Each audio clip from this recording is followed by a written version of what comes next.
God gave me a mission to know Jesus and to make Him known. Through my church, I give, I serve, I share with others. It's a bold move. It's an obedient move. It's bold obedience.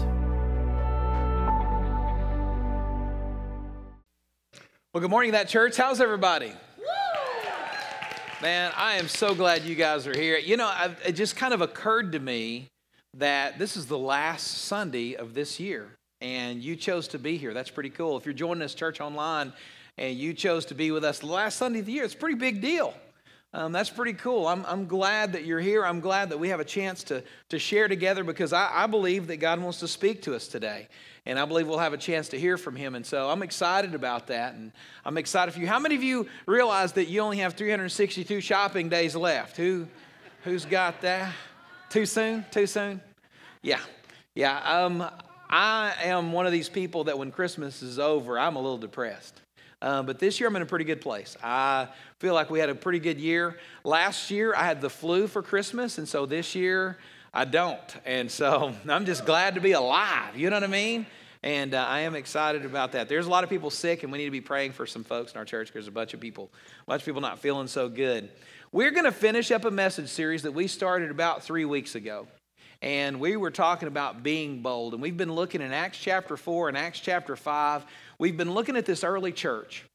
And I think together we've learned some things. I know for me personally, this has been a soul-searching message series that's really helped me understand some things. I began to realize some stuff about me. I began to realize that there's some things that I needed to deal with. And we started off this series, and we looked at just the absolute boldness, amazing boldness of this early church, and how these people were facing such adversity and such complexities in their community, and they processed that, and they lived above the fray.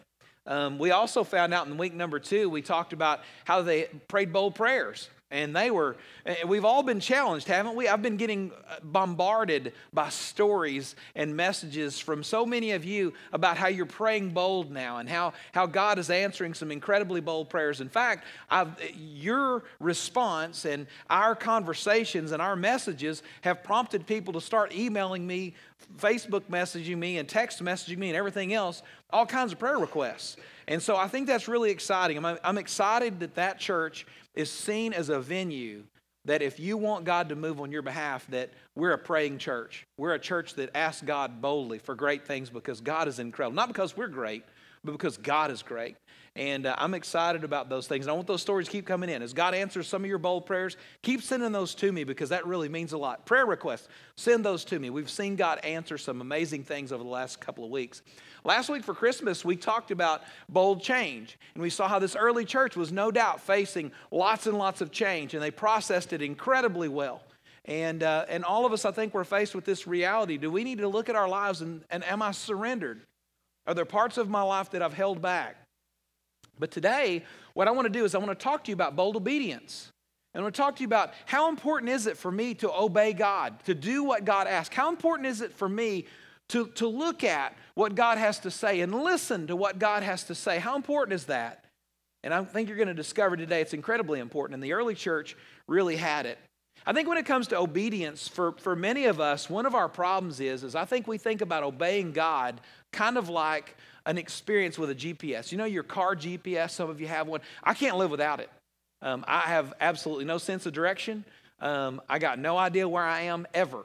And, it could be, I grew up here, and I can still get lost. I can go to Little Rock, and I'm like, I just got to keep driving until I recognize something. I hope that I've got enough gas to get there. But what we tend to do when we think about pursuing God, we think about it like a GPS. And what we think is we think God is most concerned about our destination. Like your GPS, it's most concerned about your destination. The moment that you get off track and stop tracking towards that destination, your GPS tells you something like, recalculating. And it'll tell you, whoa, you need to turn right here. But that GPS its greatest concern is with the most expedience, getting you to that ultimate arrival point. See, God, I think, is less about arrival than what we might think.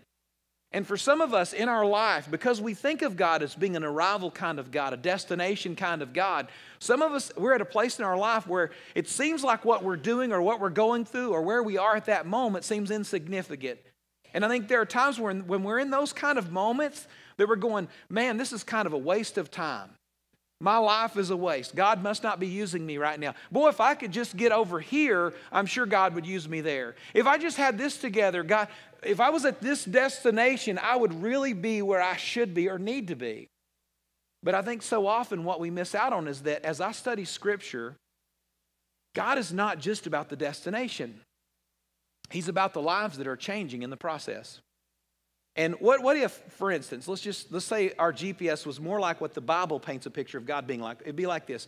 You type in a destination, all right? For instance, you type in Houston, just arbitrary example, like there's something significant happening there in the next couple of few days. And there is. And so you type that in, and you take off on your journey, and as you're traveling, your GPS, God, says, hey, take this exit. Because over here, there's somebody I need for you to talk to so that you can encourage them for my glory. Or turn right here. There's a relationship over here that I need for you to engage because I need them to know me. Or turn left here. I need you to give this person something and be sacrificial to them so that they might know that I'm real. Or take a right over here because there's somebody I want to bring into your life because they're going to strengthen your faith. See, all along the way, you have opportunities for obedience.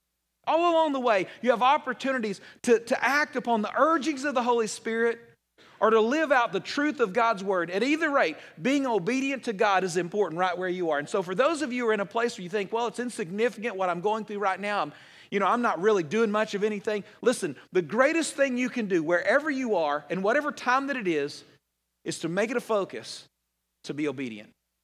Be obedient. Do what God asks. Because what you realize is when you begin to be obedient, you realize that God is changing you in that obedience, and He's changing the lives around you because of your obedience.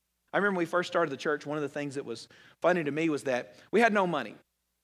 And we had no sponsoring church.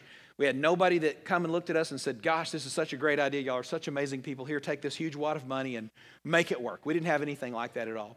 And we were broke, like all the time. None of us on staff took a salary for the first 3 years. No kind of salary. And when we did finally get a salary, it was minuscule. But I remember in that first several years, we'd been doing church for a while, and there was just so many things we didn't have, just fundamental, like, safety things like fire extinguishers and outlet covers in the children's area and those kind of things, that we needed. In fact, we didn't have any heat. We had no gas on in the building that we were in, and it was wintertime. I used to get here about 4 hours early, and I would take a huge propane heater, and I'd go around to all the kids' classrooms, and I'd kick that heater on, and I'd turn it on high, and I'd shut the door. And I'd get that room hot as Hades in there, The children's workers are coming like, all of our Crayolas are melted in our room. Do you know what's happened? I'm like, got no idea. But I'd get it super hot because I knew it was going to cool off. But I'd get it super hot in there, and then I'd move the propane heater to another room and another room. Then I'd put it in the worship center. And I'd have people, sometimes they would come in, they're like, Pastor Scott, our room's too hot. You got to turn the heat down. I'm like, okay. And I'd go to the thermostat like it worked. I'd be like, turning it down right now. And they later come to me, man, that worked perfect. It cooled off. I'm like, you have no idea. That's awesome. But we prayed about it. We're like, God, there's things we need. We need gas on in the building. just stuff that regular churches, normal churches have. We need some of those things. But every week we would zero out the account, or even worse, our staff would sit down and I'm like, hey guys, not only you're not getting a salary, but we all need to chip in about $50 a piece just so that we can keep the lights on. And that was happening every single week until one week, one blessed week. We sat down. None of us were great at math. And I said, look, fellas, as far as I can figure, we got $300 left over. And we had a little celebration. Everybody does a little happy dance and high-fiving each other. We got $300. We're going to buy some stuff that we need. Safety things. I know some of you that are parents here, I just want you to know we were a lot more dangerous with your kids back then. Okay? We're safer now. Back in the day, you risked your kid's life in Jesus' name to come to that church. It's not that way anymore, parents. I want you to know. We don't cut corners with your kids anymore. As long as you keep giving, we won't. But we sat down, and I was so excited. I'm like, we got $300. And we were like, that's going to be awesome. And we were talking about the things that we needed, fundamental things like chairs and stuff. And we were going to, we had the sound system we picked out, but it was like super expensive. And we were like, but this $300, at least we can get something going. We can get something happening. And lo and behold, the staff meeting hadn't even prayed out yet, and a lady comes to our front door, had been coming to church with us for a while, and she got this long face, and I'm like, hey, sweetheart, what's going on? She said, I got my electricity cut off. It's the middle of wintertime. She had my power cut off. And I said, you did? And in my mind, I'm thinking, uh-oh. She's fixing to ask for something. And I start talking to God. I'm like, hey, God, we're going to get outlet covers. Safety. You know, you don't want little children to die in your church, do you? To ruin your reputation, you know? And she's like, yeah, I need to get, and I told her, I said, have you been to the other churches around and asked for help? The ones real churches that have steeples and stuff? And she's like, y'all are my only resource. You're my only help. And I need to it's going to be really, really cold. And I said, what do you need? And she said, I need $300. I said, even? She said, yeah. I said, well, of course you do. And I just look at God. I'm like, mm-hmm. One of our staff members, a guy named Kobe Peters, looks at me and he says, Brother Scott. Y'all know Kobe, right? He said, it's just a test. God's testing us. And I'm like, I don't want to hear that right now. We've already got outlet covers picked out, fire extinguishers, a couple of padded chairs. You know what I mean? I said, are you sure you can't get this from anywhere else? Have you got a job? Can you borrow? Do you not relatives? She's like, nope. I said, okay. So we write her a check and we hand it to her and she leaves with it. And I said, well, there it is. We're zeroed out again, broke. You know, the broke church. That's what we ought to change our name to, the broke church. Because we're broke. Then broke, dangerous church where children are going to get injured, you know. And but we gave it to her and she went away. And it was funny. It was the next Friday. We were doing some work around there. We'd had a guy like 2 weeks earlier go through the drive-thru at Popeyes. We were right behind Popeyes Chicken at the time. And he went through the drive-thru and just came in, just had this conversation. Was like, yeah, see what you guys are doing. I love what you guys are doing. We're like, that's cool. Thank you. It's awesome. You know, you want to help us paint?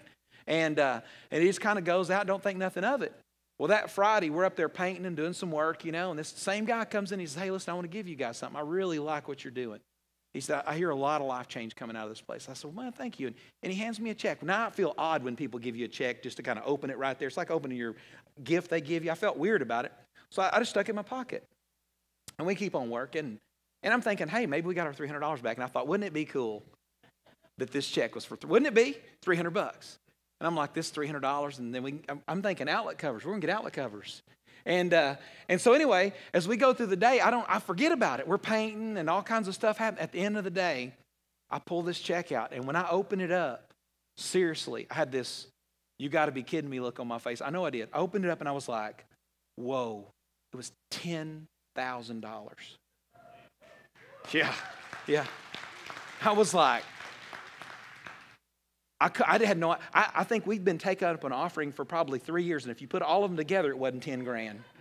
And it was 10 grand, and we were like, oh my gosh, what do you do with 10 grand? I was like, outlet covers. Go to Walmart now before somebody comes in. Some sad person come in and their house burnt down, and they're going to need 10 grand. Go now. Fast as you can go. What's funny is just to play the story forward, the young lady that we gave the $300 to, she had a child in her family that, because of circumstances of neglect, she was going to be the obvious person to adopt this child. She was having her home study done that week.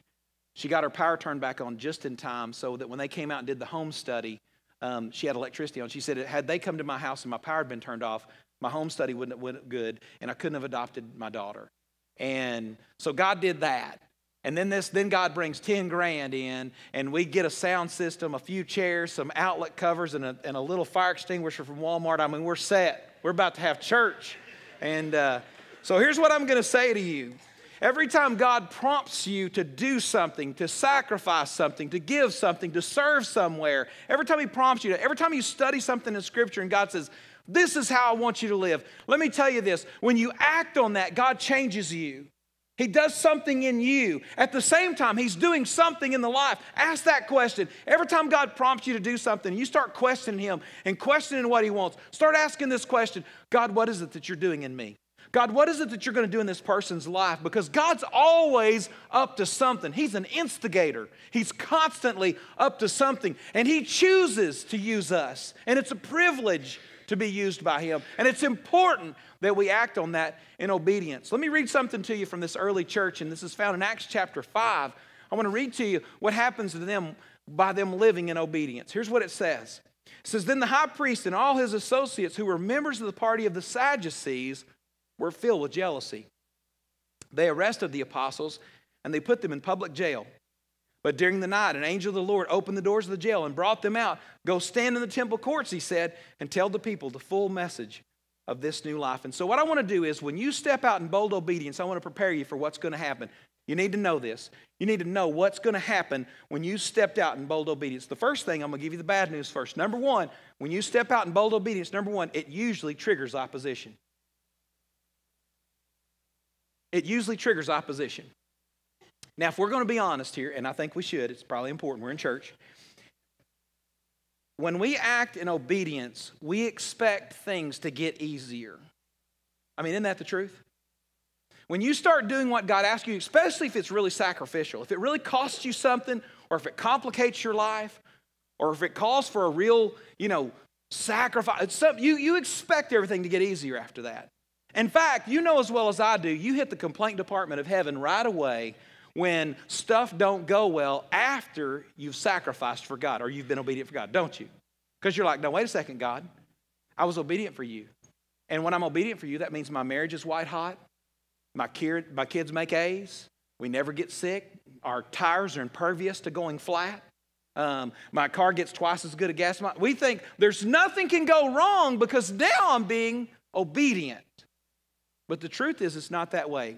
And I'm going to tell you this because I want you to know it. The moment that you step out there in bold obedience, almost categorically, you're going to face opposition. It's just going to happen. Look what it says.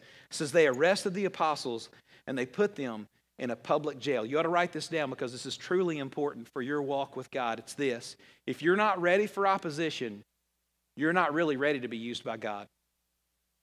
If you're not ready for opposition, you're not really ready to be used by God, because I'm going to tell you something. The walk that Jesus has put you and I on is going to be littered with opposition. You're going to have to learn how to suck it up, cupcake, and press forward and go through it. That's what we have to know. Because opposition is a part of the road that we're on. And so for some of you who felt a little frustrated with heaven, you felt a little bit of anxiety and anger with God because you know what? You've been doing the right stuff. I mean, you've been going to church. Maybe you've been tithing. You've been, doing some, and you're still facing financial difficulties and your relationships are struggling. You're going, or someone's criticizing you. Lord forbid you get criticized. Listen. The moment that you step out in bold obedience, it is going to initiate most times opposition. It's going to come, and it's going to come your way. Matter of fact, for me personally, just as a personal story, there's never been a single time that God has not sparked me to expand or grow kingdom that I didn't face opposition. Not a single time. When we planted this church, I'll never forget it. It was vivid. I presented our plan to plant a church in the city of Sherwood to a group of pastors, and I will never forget, categorically, every single pastor said, we don't need a church in the city of Sherwood. We don't need a new church there. We got plenty of churches in Cabot. I mean, in Sherwood. They said in Cabot too, by the way. Yeah, we got plenty of churches there. It's ridiculous. Why would you do that? You're not needed there. At our 10-year anniversary, 13,880 people had committed their life to Jesus Christ through the ministry here at that church. And God testified to the fact that the opposition was wrong. Now, let me tell you something. I'll say this. Many of those pastors have since come to me and said, we were wrong. And we're grateful for what God's doing there. And we have great relationships. And so I want to tell you something. Because you face opposition doesn't give you a right to be bitter and angry and spiteful and show out like a temper tantrum baby. That's not us. Not us at all. But you will face opposition. I remember when we first committed this church, one of the things we committed at this church is it's always going to be about Jesus. It's been that way from the beginning. We're going to be about Jesus. And I've stuck to that. We preach the gospel. We want to reach people who are far from God. We want you to know Jesus more. And we want you to carry the message of Christ to other people. And I can't tell you, countless people have come to me over the years and they said, Pastor Scott, man, we appreciate you in this ministry, but we want to go to a church that's deeper. And I'll say, what do you mean by deeper? I know what they mean. Well, we just want a deeper church. I was like, what? You want a magic show during the service? What do we got to have? Some kind of special dance? What's deeper? Well, you're just always preaching the gospel. I've already responded to I already know Jesus is my Savior, and you just keep preaching that same message. I said, but do you realize, though, that when you come to know Christ, God expects you to then become a carrier of the message of Jesus to a world that's far from a God who loves them. What is deeper in God's economy than the fact that he sent his son to take our place, and he died for us, a cruel and rugged sinner's death, so that we might go free to tell others about that great love? What's deeper than that? And they have all kinds of things that they'll list. And people have left our church for that.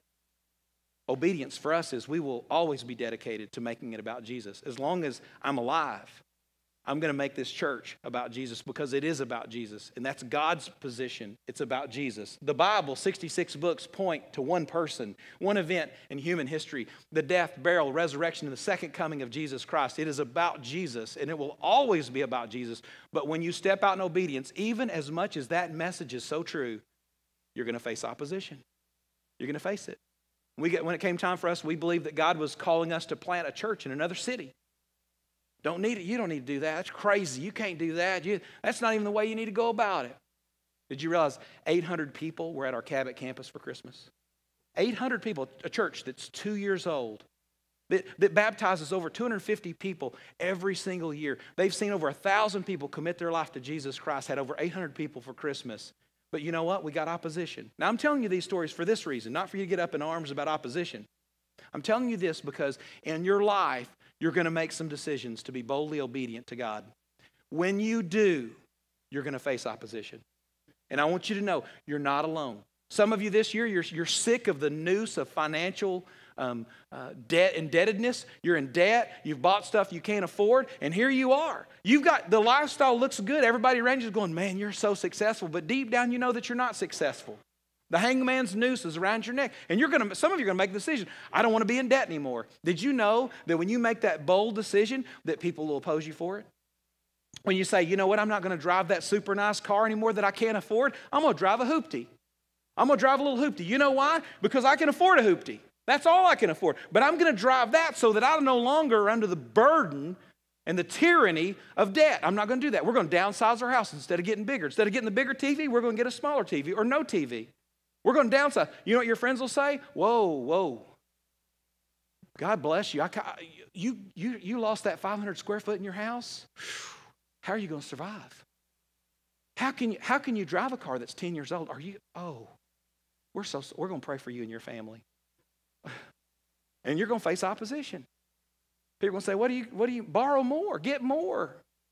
Try to find a better interest rate. You're going to face opposition when you step out there in bold obedience. Some of you are single. And you know what? You're in the data jerk cycle. And you've dated every jerk in this part of the country. You keep going back to the clubs. You're like, hey, and you meet a jerk. And jerk is gender neutral. There's female jerks and there's male jerks. And you know what? Y'all get together, you'll get used, and they go do something stupid and ridiculous, and you're going to make a decision. Some of you are going to boldly step out. This year, I'm not going to stay on the jerk circuit. What I'm going to do, I'm not going there no more, because that's not a great place to pick somebody out. I'm going to trust God, and I'm going to start looking for somebody who loves God, and I'm going to make some prerequisites. Before you get to date me, you got to fill out an application process. We'll help you with that, by the way. And, a background check and a few other things. You got some references, and you're going to learn that there's a different way of doing it. And you know what people are going to say? Are you kidding me? You want to be alone for the rest of your life? You mean you don't want to get out here with a bunch of jerks? No, you're going to get some opposition. Listen, y'all know I struggle with weight. It's hard to keep that a secret. I'm always been trying to lose weight since I was like 8 months old. I was on skim breast milk when I was a kid, doing everything we could do just to kind of peel it back. And you know what? There's been times where I'm like, hey, I'm going to start exercising, and I lose like 5 pounds, and then people go, hey, don't get too thin. If you've been around me these 45 years, you'll know that that's not something that's going to happen. You know what I'm saying? I'm in no danger of getting too thin. But being too fat's not a danger. People my size dropping dead every day. But don't get too thin. Why? Boy, a gust of wind come along and just blow you away. Yeah, that happens all the time, doesn't it? Where'd they go? Oh, they just disappeared. A gust of wind caught them and just took them off the Sears parking lot. It's crazy. Every time you choose to step out in obedience, I'm going to start serving God. I want to serve in a ministry. You're going to face opposition. I'm going to plug into a group. You're going to face opposition. I'm going to start tithing. You're going to face opposition. I'm going to deal with this secret sin. You're going to face opposition. Be ready for it. If you're not ready to face opposition, you're not ready to be used by God. Because opposition is part of this road. You're going to face opposition. Let me give you the second thing. Bold obedience, not only will it open you up to opposition, but the second thing is it often releases God's miracles. You want to see God do something that's unexplainable, something that's incredible? Become obedient. Be absolutely reckless in your obedience. I'm going to do what you say, God. Act on it. Act on it.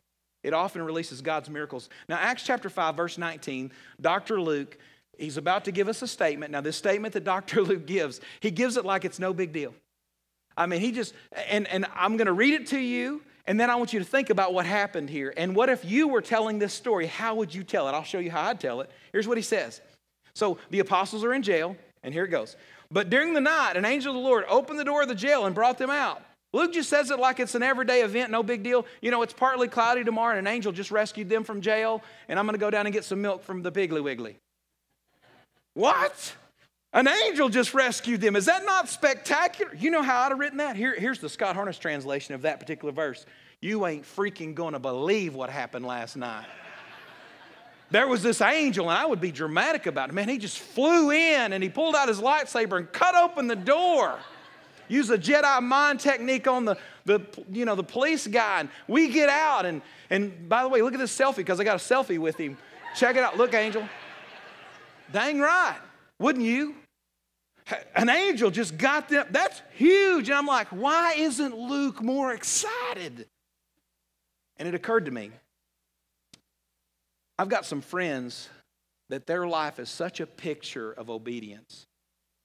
They're just not blown away by the miracles of God necessarily. They're grateful for them, but they're part of their life. See, when you walk in obedience with God, the miracles of God are a part of them. See, those obstacles that you face, God is the guy that parts the sea when you face it in front of you.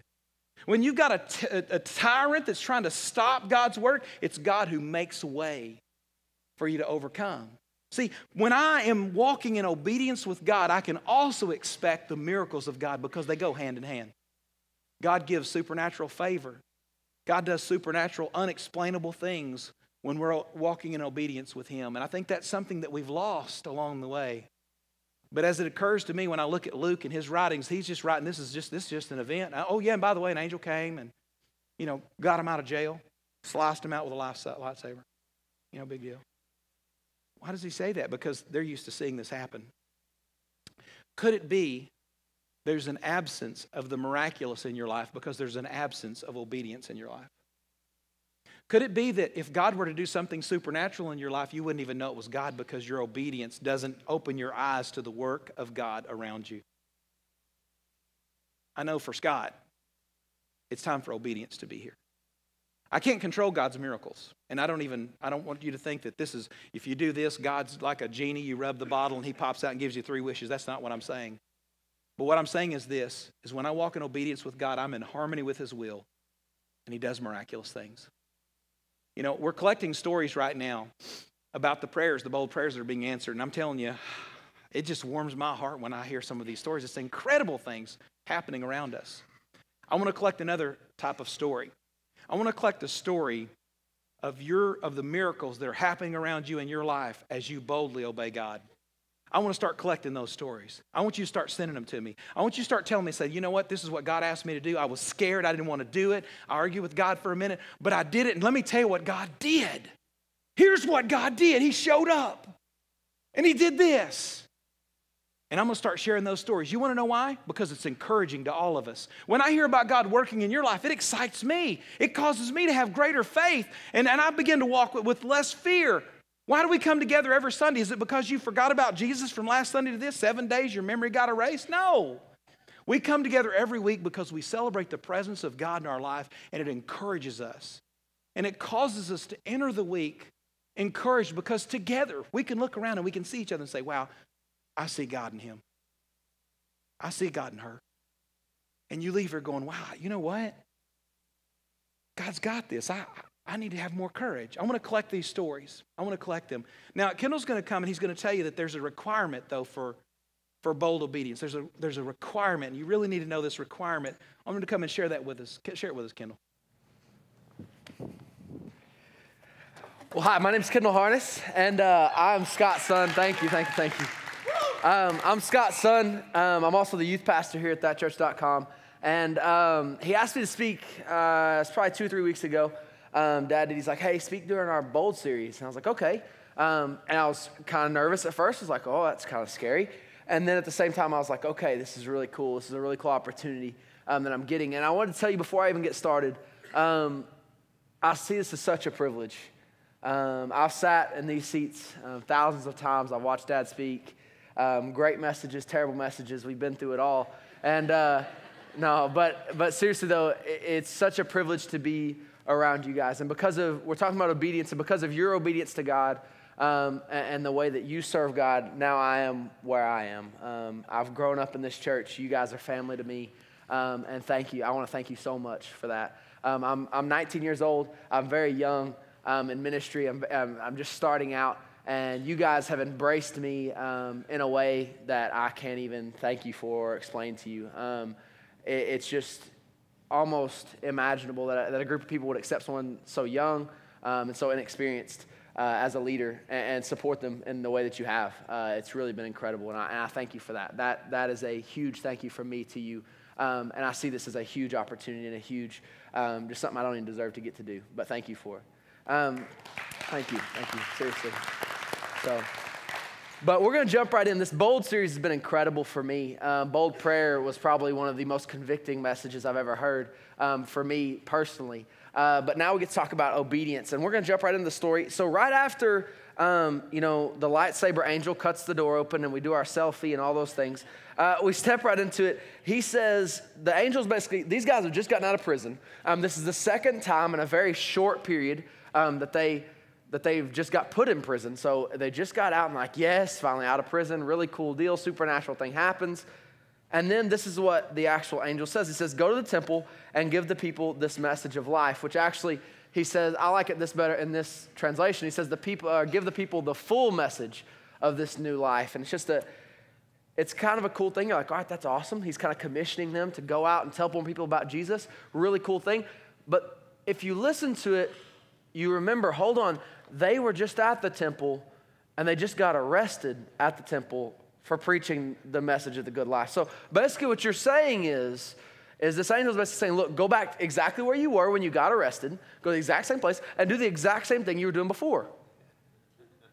It's like we've been arrested twice this week for doing that. You couldn't have given us, is there any other advice you've got for us? Because I don't know about all that.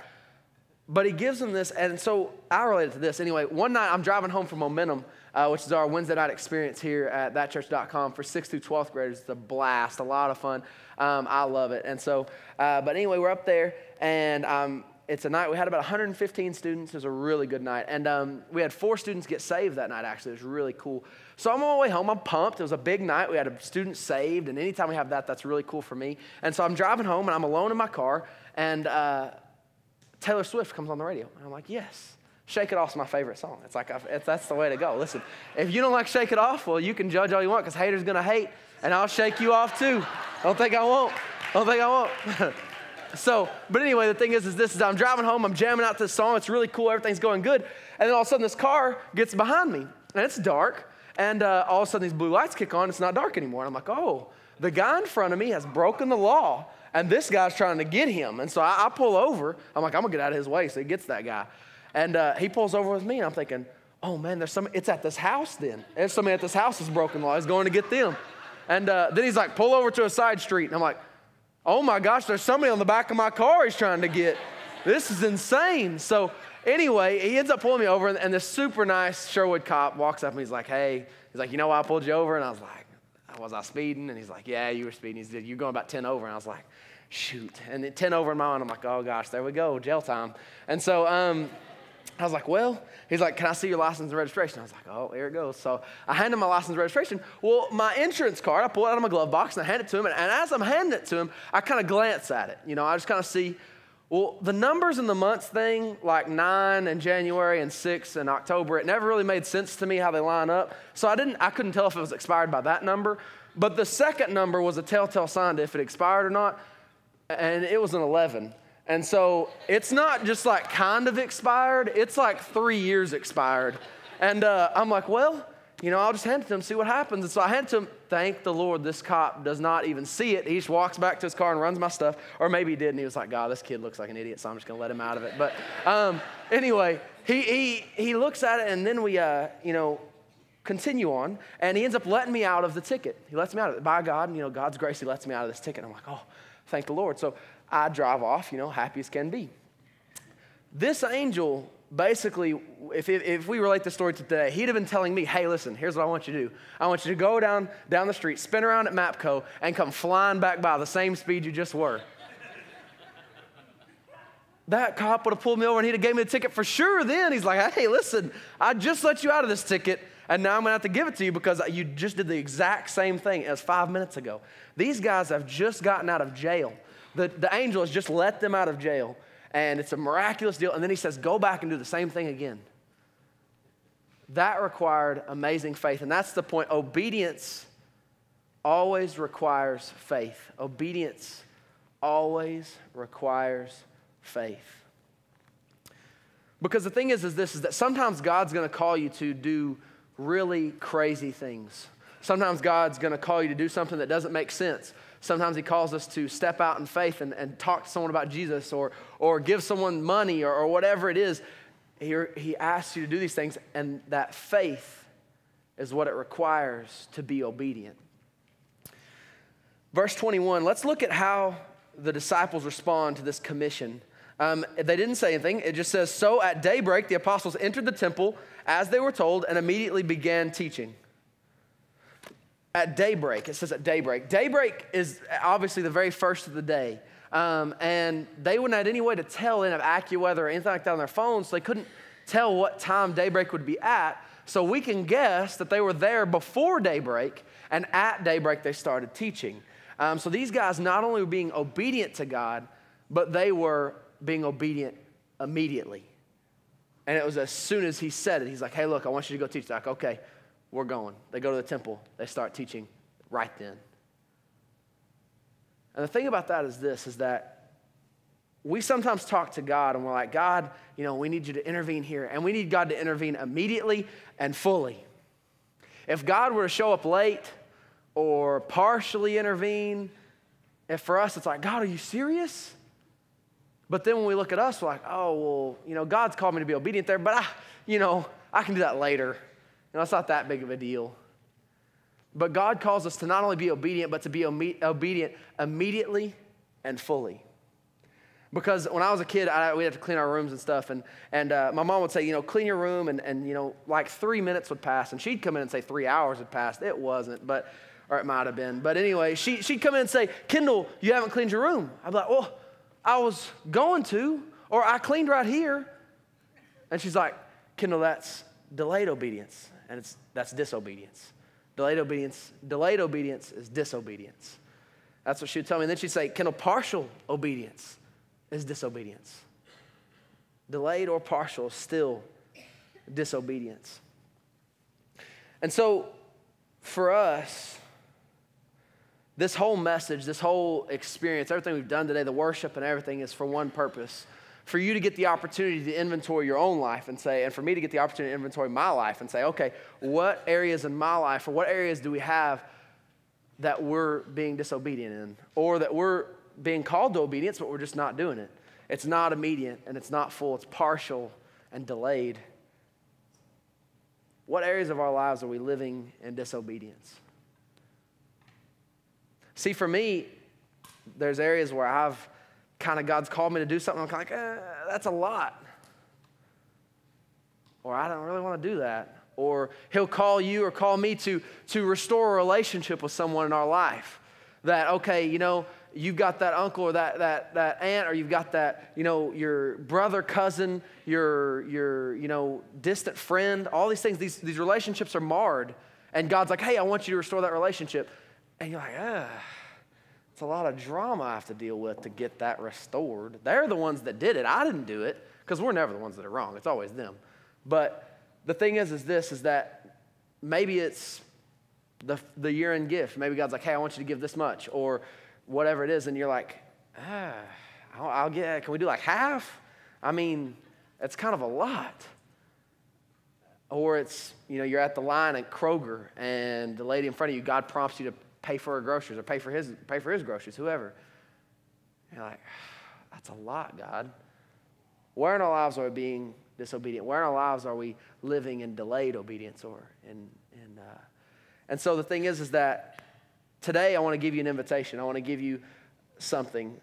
Maybe God's calling you to the utmost obedience. Maybe God's calling you today. Maybe he's tugging at your heart. Maybe he's saying, hey, look, I want you to come into a relationship with me.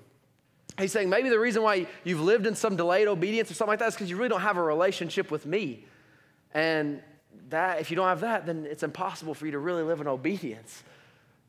So today I want to offer that to you. Today I want to give you that chance. And so if you're like, Kendall, I don't know who Jesus is. I've never met this guy. Or if you're like, maybe when I was like 4 or 5, I was young, I accepted Jesus, but I haven't really lived in that relationship. God's not sitting in heaven going, hey, well, you accepted me, but you ignored me for 3 years, so that's the end of it. Bye-bye, we'll see you later. No, God is sitting in heaven with open arms. He's like, look, I sent my son to die for you. And I already sent him. Before you ever responded, before you ever even knew of me, I had already sent my son. Before you were born, he already paid the price before you even got here. So the cool thing is that God wants this relationship with you. He wants to enter this relationship. The problem is that we are imperfect. We make mistakes. So as you're imperfect and God is perfect, those two things don't mix. Either everything has to be imperfect or everything has to be perfect. And God's like, well, I'm not going to be imperfect, but you can't be perfect. So he had to find another way. He's like, look, here's the thing. I'll send my son, who is perfect, to die on a cross for you so that you still won't be perfect, but he will be, and he'll take your spot. And where you should have died, he'll die. And what punishment you should have gotten, he'll take. And he'll be perfect where you could not. And he'll live the life that you should have lived. That way that me and you can have a relationship. Because honestly, if God were to make you perfect and make me perfect, the problem would be this, is that you would lose who you are. Because he'd have to make you a robot to make you perfect. He'd have to make you be perfect because your natural human desires aren't perfect because we're broken. So the only way that he could keep you and make you perfect is to send someone else. There's got to be a third party. So he sends Jesus, and Jesus dies on this cross, a brutal death that he didn't deserve, that we deserved, and he takes our spot. It's the most amazing thing in all of human history. It's the most amazing moment when something perfect that didn't deserve to die died for something imperfect that did deserve to die. And so today, if you're like, I've never really heard it that way, or hey, that'd be kind of cool to enter a relationship with God, I want you to bow your heads and close your eyes just real quick. And here's the deal. If you want to accept that gift, you're like, I want to enter that relationship. If that's what you want to do, the deal is this. It's a super simple prayer that you just have to talk to God. And you have to do it. You can do it in your own words. It has to come from you. It can't come from me. I can't pray it for you. But it comes from you. And so if you just say, God, I know I've messed up. But God, I know that you sent your son to die on a cross for me. And I know that he took my spot. Where I deserved to die, he died. So that I could have a relationship with you. And if you prayed that prayer right there, that's it. It's sealed. You're saved today. And you don't have to worry about it. And you've entered in that relationship. And now throughout your life, God is with you always. He'll never leave you nor forsake you. If you're in that other group and you're like, I've been saved, Kendall. I've accepted Jesus. But there's a spot in your life or an area where God's kind of poking. He's like, hey, look, maybe we need to work on this. Or, hey, there's an area of your life that I need you to change something, or I need you to pursue someone, or hey, I need you to talk to that person, or do this or do that, whatever it is, there's 1,000 things. If there's an area in your life like that, let today be the day. Mark today as the day that you're like, okay, today is the day that I'm going to turn that around. I'm going to start working on it. Maybe it doesn't all come together today. Maybe it doesn't all come together this week or this month or even in the next 4 months, but you're working on it. And you work with God, and you two are partners in a relationship, and you two work through those things together. If there's an area in your life like that, today I want you to pray. I want you to talk to God about it. Start to consult Him about that area. Whatever it may be, whether it's secret sin or whatever it is, talk to God about it and work on it. I'm going to pray for you. Lord, Heavenly Father, God, I thank you for today. God, I thank you for all the things you give us and do for us, Lord. I just thank you for just giving us your presence, God, and allowing us to be a part of your kingdom, God. Even though we don't deserve to, even though we're not perfect, God, you still step in for us. And I thank you for loving us, God. In your name I pray. Amen.